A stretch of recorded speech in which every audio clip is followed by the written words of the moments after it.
জানো, দুর্গার জানো, তুলসীর জানো, গীতার শ্লোক জানো, সব জানো, খুব ভালো।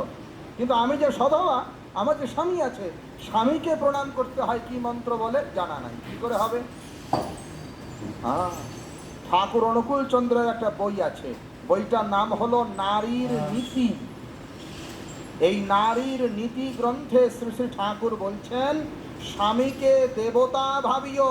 স্বামীকে কেমন ভাবনা করবে? দেবতা। স্বামী যতই অনাচারী হোক না কেন, এই ভালো করে শোনো, স্বামী যতই অনাচারী হোক না কেন, যদি স্ত্রী ওই অনাচারী স্বামীকেও দেবতার মতো জ্ঞান করে, তার গর্ভে দেবতার মতো সন্তান হবে। প্রমাণ কোথায়?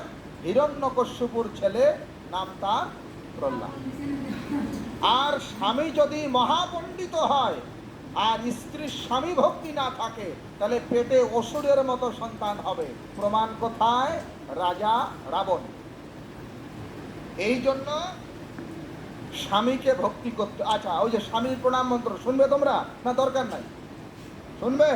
আচ্ছা, গুরুকে প্রণাম করার মন্ত্র যা, স্বামীকে প্রণাম করার মন্ত্র প্রায় একই, একটু শব্দ পার্থক্য আছে। যাদের কাছে মোবাইল আছে রেকর্ড করে রাখবে, অথবা গুরুদেবের কাছে শুনে নেবে।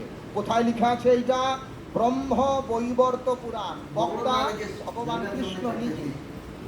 স্বামীর একটা লম্বা স্তুতি আছে, এটাকে বলে পতি